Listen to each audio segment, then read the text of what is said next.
네, 삼성물산과 엘리엇의 총성 없는 전쟁의 승자가 보신 것처럼 가려졌는데요. 결과는 결국 삼성의 승리로 이변 없이 돌아갔습니다. 네, 앞으로 삼성의 미래는 어디로 향하게 될지 오늘 두 분과 함께 짚어보겠습니다. 박종욱 기업법 전문 변호사 그리고 김종수 경제부 기자 두 분 나오셨습니다. 어서 오십시오. 자, 오늘 오전부터 경제부가 굉장히 바빴다는 얘기는 들었습니다만 네. 지금 현장도 보니까 취재 열기가 굉장히 뜨겁습니다. 홍성환 기자가 잘 정리를 해줬는데요.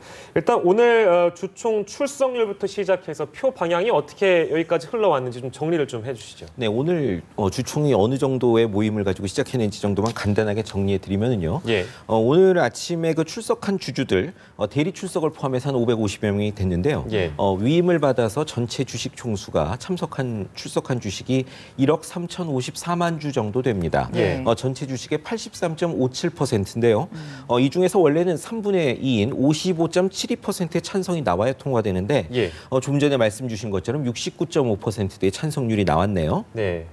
이에 또 제일모직은 일찌감치 주총이 끝났습니다마는 네. 80%대 주식이 참석을 해서 만장일치로 통과된 걸로 알려져 있습니다. 예. 많은 분들이 아마 이런 방향으로 예측은 했지만 그래도 변수가 있을 수 있다라고 말씀을 많이 그렇죠. 해주셨는데 박 변호사께서 이 결과 예상하셨나요?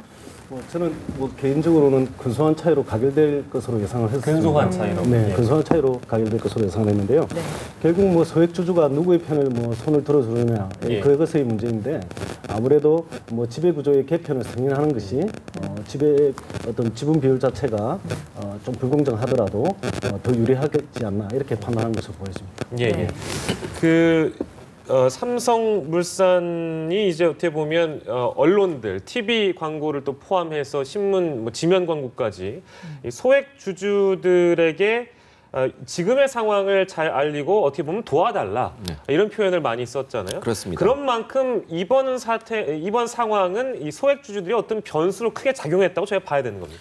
네, 그렇다고 봐야 할 것 같습니다. 예. 삼성 쪽의 대주주 지분, 물론 엘리엇이 중간에 가처분을 제기하면서 막았지만은 예. 결국은 허용이 된 예. 그 삼성의 자사주까지 포함해서 삼성 쪽 지분이 원래 20%가 채 되지 않습니다. 예. 19.8% 정도 되고요. 그 국민연금이 명확하게 얘기는 안 했지만 찬성 쪽으로 기울어졌다는 것은 잘 알려져 있고 예. 또 국내 기관 투자가들이 한 11%대 지분을 가지고 있었는데 이 대부분이 찬성한다고 해도 사실 40% 정도밖에 지분이 되지 않습니다. 예. 반면에 외국 주주가 엘리엇 7%를 포함해서 한 33%대고요. 예. 국내 소액 주주들이 24%대입니다. 물론 이 국내 소액 주주 가운데도 일성신약처럼 한 2% 정도를 가지고 있습니다만 일찌감치 합병 비율에 문제가 있다고 반대 의견을 표명한 이런 곳도 있었는데 예. 나머지 소액 주주들은 상당 부분 삼성 쪽에서 찬성표를 던진 걸로 지금 분석이 되고 있습니다. 예. 이렇게 된 데에는 삼성 쪽에서 이번 주초부터 시작해서 대대적으로 했던 광고가 큰 효과를 본 게 아닌가 이렇게 생각이 예. 드는데요. 엊그저께 그 삼성 사장단 회의를 마치고 난 뒤에 김신 삼성물산 사장이 예. 이야기를 했습니다. 지난주까지는 한 소액 주주들 중에 하루에 한 300명에서 500명 정도가 연락을 오면서 의결권을 위임했는데 예. 광고가 나가기 시작한 월요일 첫날에는 이 숫자가 2,000명이 됐고 네, 이튿날에는 3,500명이 연락이 왔다. 예. 이렇게 얘기를 했거든요. 네. 그 뒤로 계속 그 기조가 유지됐다면 상당한 소액 주주들을 삼성 쪽에서 흡수하지 않았을까 네. 이런 생각이 듭니다. 네. 그랬겠네요. 홍보 전략의 승리였다고 볼 수밖에 없는 상황인 것 같은데요. 네. 저희 아까 앞서 이제 국민연금 얘기를 잠깐 해주셨는데요. 네. 국민연금은 제가 기억하기로는 그 SK 합병 때 반대했었잖아요. 맞습니다. 근데 이건 일찍이 또 찬성을 했네요. 저희가 어떻게 봐야 됩니까, 이걸? 예, 그 이야기가 굉장히 중요한 건데요. 예. 국민연금이 사실 지난주 금요일 오후에 회의를 열었습니다. 예, 예. 네, 일반적으로는 국민연금은 워낙 많은 종목에 투자하고 있기 때문에 예. 일일이 다 이슈를 파악할 수도 없고 객관적이냐라는 문제가 있기 때문에 의결권 행사 전문위원회라는 외부 인사로 구성된 기구를 두고 있습니다. 여기에서 의결권을 행사할 때 찬성할 것인가, 해당 안건에 반대할 것인가 이런 의견을 내게 되는데요. 말씀하신 대로 지난달에도 SK그룹에서 삼성처럼 지주회사에 유사한 회사들이 합병을 했죠. 예. 그룹 전체의 지주회사인 SK주식회사 또 그리고 최태원 회장의 지배력에서 중요한 지렛대의 노릇을 하는 SKCNC 예. 합병을 했는데 국민연금은 여기에 대해서는 반대했습니다. 그 당시에 반대한 의견을 바로 의결권 행사 전문위원회가 결정을 한 거였거든요. 네. 그런데 이번에는 의결권 행사 전문위원회가 결정한 게 아니고 예. 지난 주말에 열렸던 기금운용본부의 투자위원회에서 예. 외부에는 특별히 찬성이냐 반대냐라는 의견을 밝히지 않았지만 예. 여기에서 삼성 쪽에 합병에 찬성하는 쪽으로 의결권을 행사하기로 한 걸로 네. 결정이 된 걸로 지금 알려져 있습니다. 예. SK 쪽으로서는 상당히 섭섭하지 않을까 이런 글쎄요. 생각이 드는데요. 예, 예. 단지 SK의 경우는 국민연금이 한 6%대 정도 지분이 있는데 예. 반대를 하더라도 대부분의 기관 투자가나 소액주주들이 찬성을 했기 때문에 예. 합병 안건이 진행되는 데는 큰 문제가 없었지만 예. 네, 이번 같은 경우는 워낙 팽팽했고 또 그리고 공격의 주체가 예. 악명 높은 헤지펀드다 보니까 네. 예. 국민연금이 상당히 부담을 느끼지 않았었을까 이런 생각은 듭니다. 예, 예. 예. 뭐 광고가 앞서 실효성이 있었다고 말씀을 해주셨었는데 네. 오늘 임시주총 하루 앞두고 엘리엇이 냈던 그 가처분 2건 항고심에서 삼성이 모두 어제 승리했다는 소식이 전해졌거든요. 이게 뭐 소액 주주들한테 좀 영향을 미쳤을까 이 점도 궁금합니다. 개인적으로는 긍정적인 영향을 미쳤을 거라고 판단합니다. 예. 이번 합병과 관련해서 가장 중요한 이슈는 결국 그 합병 비율의 그 공정성의 문제였을 건데 예. 아마 소액주주들은 이번 합병 비율이 과연 공정한가 이거에 대한 또 법률적으로 문제가 없는 것인가 하는 것에 대한 상당한 어떤 궁금증을 가지고 있었을 것입니다. 네. 근데 뭐 네네. 법원에서 합병 비율을 주가대로 산정을 했기 때문에 예. 우리 자본시장법상 큰 문제가 없다 이렇게 판단을 했던 거죠. 예. 그러다 보니까 소액주주들 입장에서는 상당한 좀 안정감을 얻지 않았을까. 그래서 아마 가결적으로 상당히 많이 쏠리지 않았을까 이렇게 예상이 되고요. 예. 합병 비율과 관련해 가지고 좀 더 말씀을 드리면 우리 상법과 자본시장법은 비상장 법인의 경우에는 외부 기관의 평가를 받아서 예. 그 기준 주가를 산정하게 되어 있습니다. 예. 그런데 상장 법인의 경우에는 자본시장법상 기준 주가를 예. 시장에서의 주가만을 기준으로 해서 산정하고 있기 때문에 예. 법원에서는 이번 합병 비율에 대해서 전혀 법률적으로 문제가 없다 이렇게 판단했던 것입니다. 예. 네. 저희가 잠시 상황을 정리해드리면 오늘 가결이 돼서 합병 찬성률은 보시는 것처럼 69.53%라는 걸 다시 한번 이제 여러분께 알려드리고요.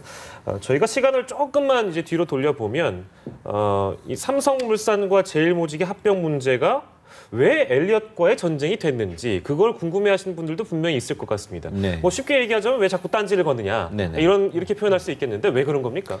글쎄요. 사실 그거는 뭐 엘리엇의 의사 결정권자들만 가장 잘 알고 있을 텐데요. 헤지 펀드들 같은 경우에는 전 세계 모든 투자 대상에 대해서 항상 스크린을 하면서 어떤 곳이 취약한가, 어떤 것이 공격을 했을 때 예. 많은 이익을 낼 수 있는가 이런 부분에 대해서 항상 탐색을 하게 마련이죠. 예. 그런데 제가 보기에는 한국의 재벌 기업들, 특히 지주회사 체제로 전환하지 않고 순환 출자를 통해서 지배 구조를 유지하는 기업들의 경우에 예. 그런 먹잇감으로 노출될 가능성이 상당히 높습니다.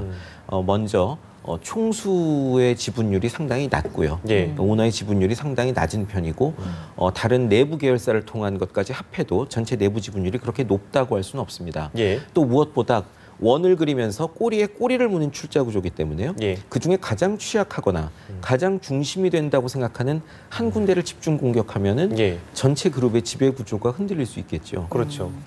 지금 삼성물산 같은 경우에도 말 그대로 원조 삼성인 회사이기도 하거니와 예. 네, 최대 그룹의 가장 중요한 회사이자 최대 회사인 삼성전자 지분을 4% 이상 가지고 있고요. 예. 그밖에 여러 부분에 출자를 하고 있기 때문에 반면 주가는 그들의 주장대로 순자산 가치에 비해서 상당히 낮습니다. 예. 여러모로 공격에 노출되기가 쉽고 공격했을 경우에 네. 주주가치 제고의 회사가 미진했다. 합병 비율이 불공정하다. 예. 이런 공격을 할 때 상당한 명분을 가질 수 있는 그런 상태라고 볼 수 있습니다. 예. 네.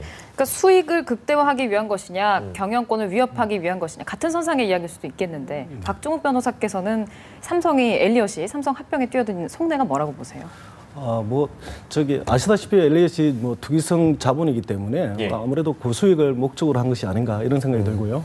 그다음에 지금 엘리엇이 삼성물산을 경영할 수 있는 그런 여건이나 의지가 있다고 판단되지는 않습니다. 네. 예. 아무래도 고수익을 목적으로 한 그러한 어떤 투기성 자본이 아닌가 이런 생각이 들고요. 예. 향후에 있어서도 지분을 좀 추가적으로 확보를 해서 경영권을 위협을 하는 그런 시도를 하면서 예. 어떤 주가 상승이나 이런 것들이 어떻게 나타날지는 좀 두고 봐야 될 것 같습니다. 예. 자, 그러면 이제 다음 수순이 무엇이냐? 삼성물산에게 패배를 했기 때문에 혹시라도 엘리엇이 국제 소송을 하는 거 아니냐 이런 가능성도 제기가 되고 있습니다. 네. 이게 일견 일리 있는 얘기인가요? 지금 향후에서 나올 수 있는 방법으로서는 우선은 뭐 합병 무효소를 뭐 제기할 수 있는 가능성이 있는데요. 마찬가지로 합병 비율의 불공정성 이것을 이유로 해서 소송을 제기할 가능성이 있지만 앞서 말씀드린 대로 우리 자본시장법은 기준 주가를 오로지 그 시장에서의 주가만을 기준으로 하고 있기 때문에 법률상 문제가 없습니다. 그래서 아마 합병 무효소를 제기하더라도 성소할 가능성은 극히 적지 않나 이런 생각이 들고요. 그렇다고 하면 결국 그 ISD에 제소를 하는 방법들을 생각해 볼 수 있는데요. ISD는 외국 투자자가 국가의 어떤 정책이나 규정, 법률 규정 이런 것들을 이유로 해서 손해를 입었을 때 그 손해를 구제하기 위한 어떤 그런 제도인데 지금 이번 합병 승인과 관련해 가지고서는 여전히 또 뭐 합병 비율의 불공정성 이걸 가지고 문제 삼을 건데 외국의 경우에는 합병 비율을 특별한 규정을 안 두고 있는 경우가 많습니다. 주로 이제 그 시장 주가뿐만 아니라 자산 가치, 수익 가치 이런 것들을 이제 감안해서 어떤 그런 합병 비율을 정하고 있는데 우리 자본시장법은 아까 말씀드린 대로 오로지 그 시장에서의 주가만을 기준으로 하고 있기 때문에 불공정하다. 뭐 이런 이유로 해서 ISD 제소를 할 가능성은 있죠. 그리고 뭐 지금 국민연금에서 재벌 쪽에 삼성물산 쪽에 이제 손을 들어줌으로 인해서 자기들이 피해를 봤다. 뭐 이런 것을 이유로 해서도 제소할 가능성은 있으나 이러한 규정들이 과연 이제 외국인 투자자들에게만 오로지 불리한 규정이냐라는 부분에 대해서 좀 의문이 있을 수가 있고 아마 입증에 대해서도 상당히 좀 논란이 있을 수 있기 때문에 제소 가능성은 제 개인적으로 뭐 높지 않을 거라고 예상됩니다. 다만 ISD에 제소하는 그런 어떤 뭐 시츄에이션을 보이면서 아마 어떤 뭐 다른 카드로서 좀 압박할 그런 가능성 상당히 또 높을 거라고 예상됩니다. 네. 이번에 이 대립을 지켜보면서 국내 자본시장이 외국 글로벌 헤지펀드 뭐 이런 표현도 나옵니다. 놀이터로 전락한다 이런 우려가 나오고 있는데 이게 실제 심각한 일리가 있는 우려인지 원인은 뭔지 좀 궁금하네요. 네, 뭐 삼성물산이나 제일모직의 합병을 계기로 뭐 그런 엘리엇 같은 펀드들을 통해서 우리나라가 그야말로 뭐 놀이터가 되는 거 아니냐, 뭐 그런 걱정들을 많이 하시는 분들이 계신데요. 뭐 사실 이미 놀이터라고 해도 과언은 아닙니다. 이미 그 우리가 1997년 말에 외환위기를 겪으면서 자본시장의 빗장을 모두 다 풀었기 때문에요.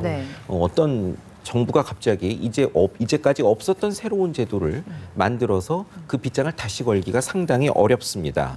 그런데 지금 보면은 재계를 중심으로 해가지고는 그런 펀드들의 공격을 막기 위해서 좀 제도를 새로 도입해달라 이런 요구들을 많이 하고 있죠. 네, 대표적인 조건들이 외부 주주로부터 공격을 받았을 경우에 기존 주주들이 유리한 조건으로 지분을 살 수 있도록 하는 포이즌 필이라든지 아니면 한 주에 아주 여러 주의 의결권을 부여하고 있는 뭐 차등 의결권제 여기에 대해서 재계가 도입을 상당히 강력하게 요구를 하고 있습니다.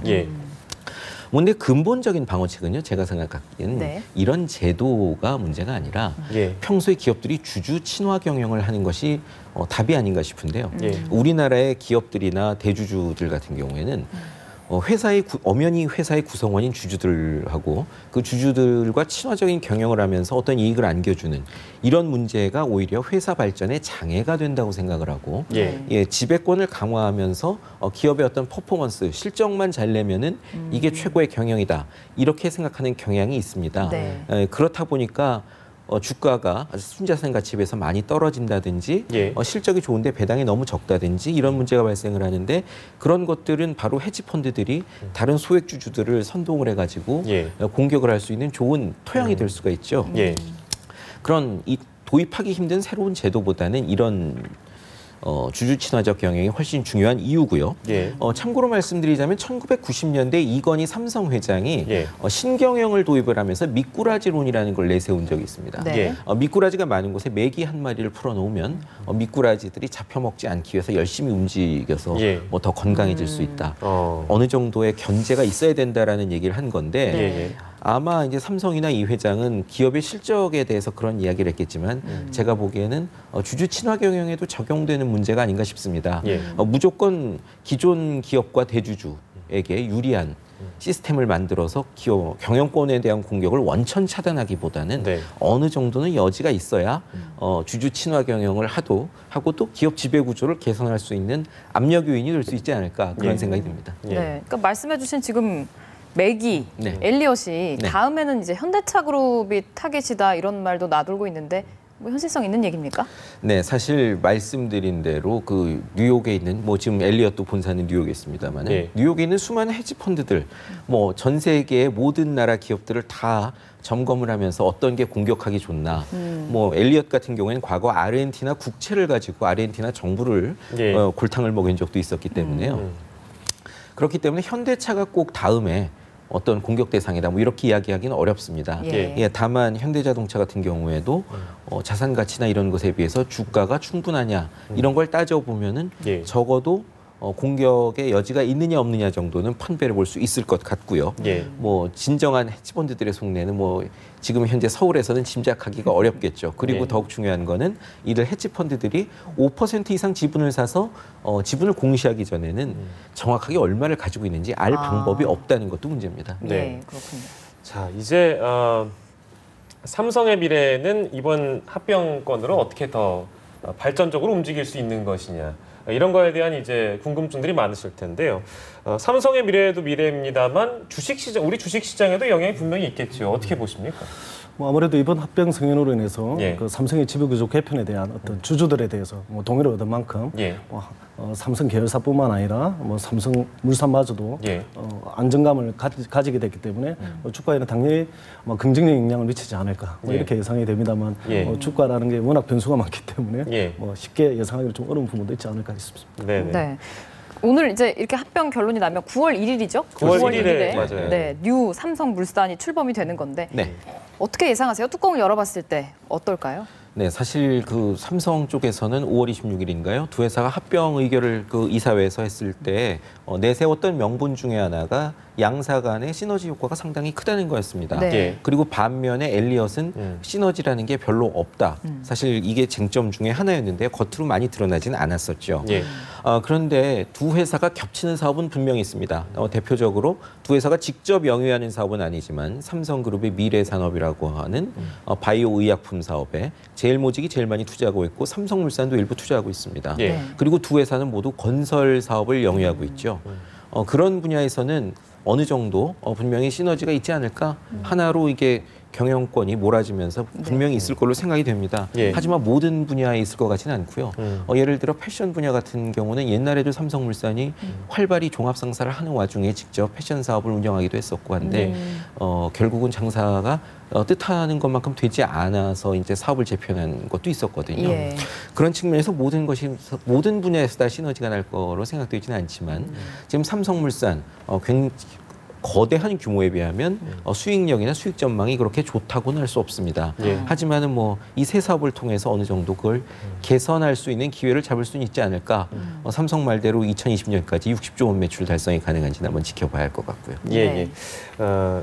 이번 그 합병안 통과로 인해서 삼성그룹의 지배 구조는 또 어떻게 달라질 것이냐에 대한 부분도 있고요. 그리고 궁금한 것은 조금 복잡하긴 한데 이 순환 출자 구조에는 영향이 있는 겁니까? 어떻게 되나요? 뭐 기존에는 이제 제일모직, 삼성생명, 삼성전자, 그리고 예. 삼성계열사 예. 다시 또 제일모직으로 가는 순환 출자 구조였는데 이번 합병을 통해서 그 구제일모직 이제 예. 삼성물산이 되겠죠. 예. 삼성물산의 오너의 어떤 지분이 그 30.4%까지 이제 육박하기 때문에 네. 앞으로 삼성생명과 삼성전자를 직접적으로 지배할 수 있는 좀 단순화되는 구조로 가지 않을까 이렇게 예상해 봅니다. 네, 알겠습니다. 오늘 굉장히 재계의 관심도 있었지만 대국민적인 관심을 모았던 이 주주총회 결과를 좀 얘기를 나눠봤습니다. 두 분 모시고 얘기 들었는데요. 오늘 고맙습니다.